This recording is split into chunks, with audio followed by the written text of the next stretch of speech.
धीरे-धीरे पिताजी भी अपना चले गाना शुरू किए, लेकिन पारिवारिक माली हालत अच्छी नहीं होने की वजह से जी। दादाजी ने उनको मना कर दिया। चूँकि बिरहा में पहले उतना पैसा नहीं था। जी। नहीं, उतना पैसा है। अब तो इतना-इतना पैसा है कहावत दिन में कहीं-कहीं लाखों-लाखों लोग कमा रहे हैं, इतना पैसा पहले नहीं था। अठन्नी ₹1 चले तो 8 अन्ना ₹1 जुटा-जुटा के जाते थे, कैसेट आते थे, पिताजी बोलते थे, "ई कहाँ से आयल है?" चूँकि वो देते थे हमको मौसम्बी का जूस पीने के लिए, खाने के लिए, हम आप पहलवानी लोग के करते कैसेट खरीद हम के क्या करते थे कि वो कैसेट खरीद के लाते थे। जी। तो उनसे क्या कर झगड़ा कर लेते थे कि नहीं हम 8 अन्ना ₹1 जुटा के ले आली। तो हम वो कैसेट खरीद के ले आते थे। बिरहा में सबसे ज़्यादा सहयोग और सपोर्ट अगर हमारा कोई किया है तो रामदेव गुरु जी के सुपुत्र शारदा यादव जी और हमारे पूज्य गुरु जी रामचरण यादव योगी कवि जी। जी। जब उनका आशीर्वाद मिला तो हमारा जो लिखने का जो था मीटर में कमी था, जो तुकबंदी में गड़बड़ी था, ये सब सही होने लगा। लगभग 20-25 गायकों ने गाया होगा।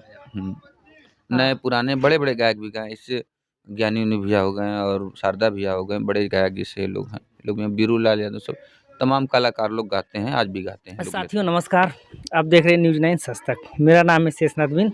इस समय हमारी मौजूदगी जनपद गाजीपुर के सैदपुर थाना अंतर्गत एक छोटा सा गांव है लूढ़ीपुर, वहां पे मौजूदगी हमारी हुई है।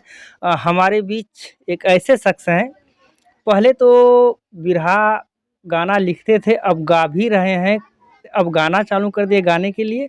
बहुत से इनका जो कि यूट्यूब पे चैनल पे देखा जाए तो अच्छा गाने निकल रहे हैं। परिचय के मोहताज नहीं है। नाम है सतीश यादव जी। इनका हम दूसरा बार इंटरव्यू ले रहे हैं।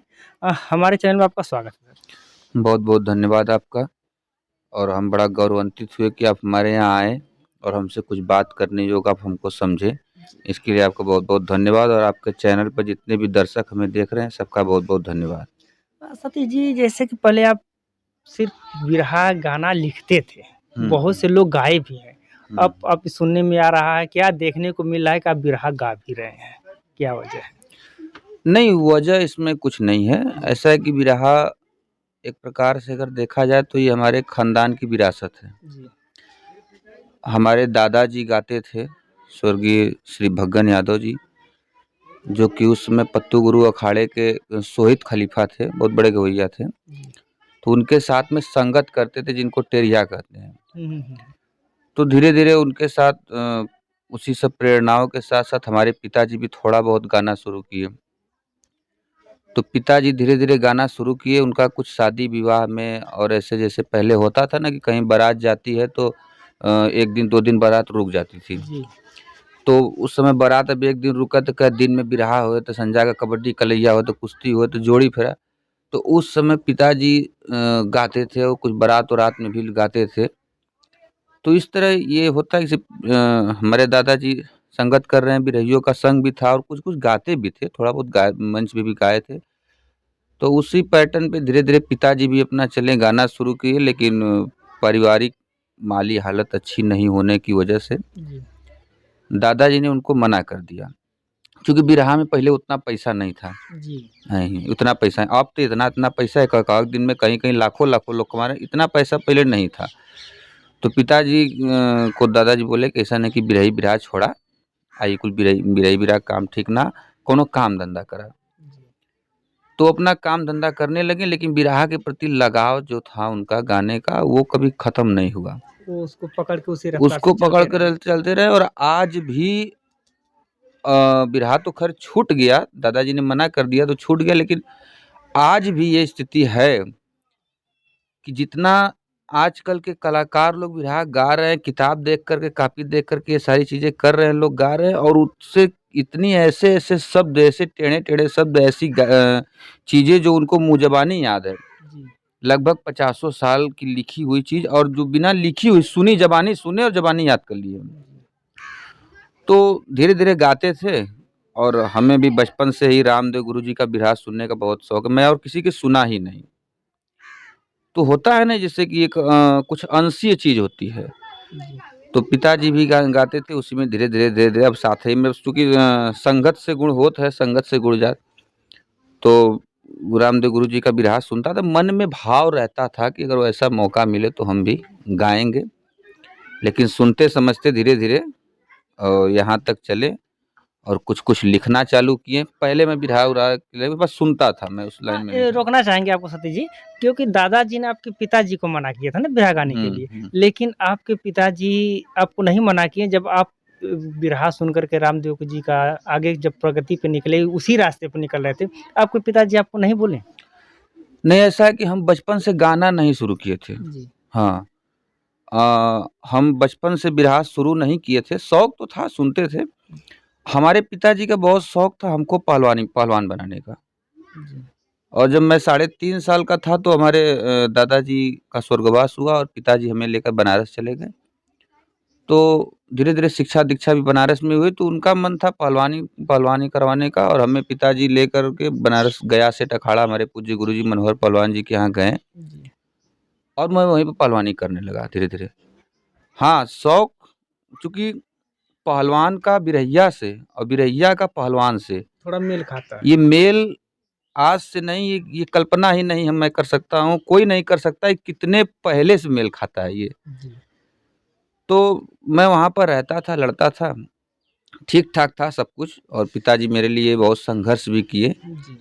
लेकिन कुछ होता है, मजबूरी समय का सबसे प्रबल कैसे का ना करावेले। जी। कुछ आर्थिक स्थितियाँ वैसी लगी और पिताजी ने मुझे कभी नहीं कहा कि आप काम करिए या आप कुछ 2 पैसा कमा कर के घर में लाइए।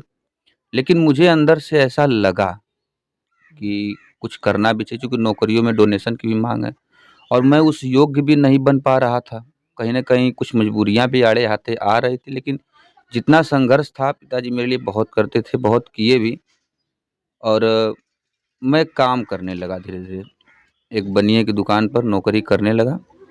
11-12 साल नौकरी, तब तक मैं बिरहा से बहुत दूर था, सिर्फ़ सुनता था। जी। हाँ, ये रहता था, इतना जुनून था कि जो पिताजी मुझे पैसा देते थे उसमें ₹20 का कैसेट मिलता था टी सीरीज़ का, टेप का कैसेट।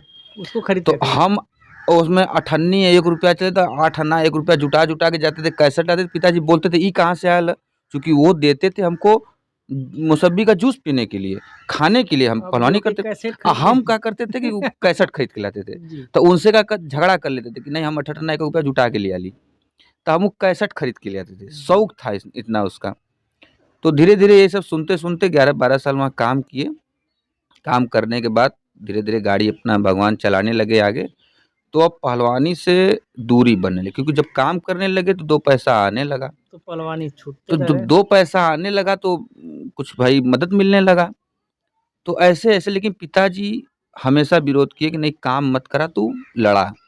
हमारे मन में आ गया कि नहीं अब 2 पैसा एहर से आवत ह तब यह करा। जी। तो हमने वो शुरू किया धीरे-धीरे और हमको बिरहा के लिए प्रेरित करने वाला पहला व्यक्ति अगर कोई है, तो स्वर्गीय रामदेव गुरु जी के बड़े सुपुत्र शारदा यादव जी। जी। ऐसे ही हम बैठे थे उनके घर में और बातचीत हो रही थी, हमने कुछ लिखा, स्वामी जी के भजन 4 लाइन, मन बहुत भाव विभोर था, कुछ थी उलझने, तो वो ले गए गढ़वा घाट स्वामी जी के यहाँ दर्शन करवाएँ। जी। स्वामी जी का दर्शन करवाएँ और जब उस दर्शन करके हम सीढ़ी उतर रहे थे, तो एक भजन हम लिखे, होली का मौसम था स्वामी सरकार होलिया में दर्शन दे देवा। पूरा लिखे और शारदा भैया उसको गाएँ, बड़ा अच्छा मिला। सराहना भी मिली लोगों की, जी। तो सराहना से तो आदमी आगे बढ़ता है इसमें ना। रुचि और बढ़ और गई रुचि आपकी। और बढ़ गई उसी में अपना जी। क्या करना है। धीरे-धीरे इसी तरह लिखना चालू किए, तो बहुत से कलाकार लोग गाए, उनके भतीजा ज्ञानी यादव हैं, रामदेव गुरु जी के और प्रमोद लाल बांझी, तमाम ऐसे वो है, बहुत से कलाकार गाए। धीरे-धीरे अरे 2 लाख, 2.5 लाख, 3-3 लाख तक व्यूज़ जाने लगा हमारे लिखे हुए गानों पर भी। जी। धीरे-धीरे गाते-गाते, गाते-गाते एक भजन हमारी रिकॉर्डिंग हुई अ, किनारा स्टूडियो चहनिया में, प्रमोद लाल बनारसी जो है, वो जी। कहा भैया तू गावा। तो एक भजन उसके देख-रेख में रिकॉर्डिंग हुई, भजन चल गई। जी। अब उसी में धीरे-धीरे गाना शुरू किए और बिरहा में सबसे ज़्यादा सहयोग और सपोर्ट अगर हमारा कोई किया है, तो रामदेव गुरु जी के सुपुत्र शारदा यादव जी और हमारे पूज्य गुरु जी रामचरण यादव वियोगी कवि जी। जी। जब उनका आशीर्वाद मिला तो हमारा जो लिखने का जो था मीटर में कमी था, जो तुकबंदी में गड़बड़ी था, ये सब सही होने लगा। तो लोग माँगने लगे, गाना माँगने लगे, तो हम दे शौक से देने भी लगे और रामचरण वियोगी गुरु जी उसको सजाने का काम करने लगे। जी। हमको फ़ोन पे बताते हैं, आज भी बताते हैं, सिखाते हैं, सब कुछ करते हैं और अपने मंच पर खड़ा कराकर गँवाने का काम शारदा भैया ने किया। उन्होंने मुझे आगे बढ़ाया और जो भी आज 10-20 ठो बिरहा और धीरे-धीरे अब तो भगवान के आशीर्वाद से एक आध ठो मंच भी मिलने लगा है। ये सब सबका प्यार आशीर्वाद है, बस ऐसे ही कारवां चलता रहा तो पिताजी को बोलने का मौका ही नहीं मिला कभी। जीवन में सबसे पहला गाना कौन-सा गाएँ? आप थोड़ा गाकर बता दें तो बेहतर रहेगा। देखिए हमने पहला गाना रिकॉर्डिंग करवाया था स्वामी जी की भजन एक ठो। जी। बहुत दिन हो गया, हमको लगता है कि 1.5-2 साल हो गया। अ, उस समय हमने एक भजन गाया तो अब मैं सच कहिए तो उस भजन में अपने ही ऊपर लिखा था मैं। जी।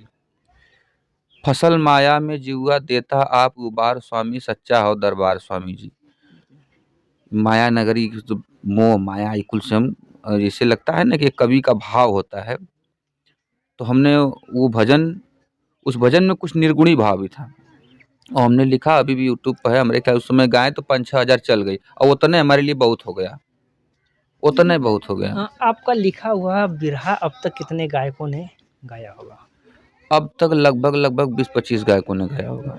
नए हाँ। पुराने बड़े-बड़े गायक भी गाए, इससे ज्ञानी-उनी भैया हो गए और शारदा भैया हो गए, बड़े गायक जैसे ये लोग हैं। ये लोग में बीरू लाल यादव सब तमाम कलाकार लोग गाते हैं, आज भी गाते हैं, लोग लेते हैं। घर की स्थिति अगर देखा जाए तो उस समय बहुत कमज़ोर थी, अब क्या स्थिति चल रही है? नहीं ठीक है, उस समय भी कमज़ोर थी और अब भी बहुत अच्छी भी नहीं है, बहुत बुरी भी नहीं है।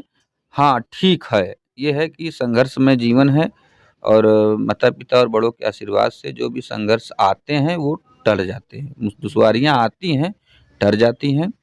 धीरे-धीरे समाज का सामाजिक प्यार भी मिल रहा है अब। लोग पकड़ रहे हैं, एक्सेप्ट कर रहे हैं चीज़ों को। तो इस हिसाब से धीरे-धीरे घर की भी परेशानियाँ पहले के माफ़ी तब बहुत अच्छी हैं। अच्छा। जी। आगे क्या करेंगे अभी? देखिए आगे तैयारी क्या करने कर का रहे हैं? तैयारी तो इरादा बहुत कुछ है करने का ये है कि जैसे हम बिरहा में जब उतर चुके हैं एक बार तो पैर आगे बढ़ गया तो पीछे नहीं हटना चाहिए, खड़ा रहेगा। खड़ा रहेगा। परिस्थितियाँ चाहे जैसी भी हों।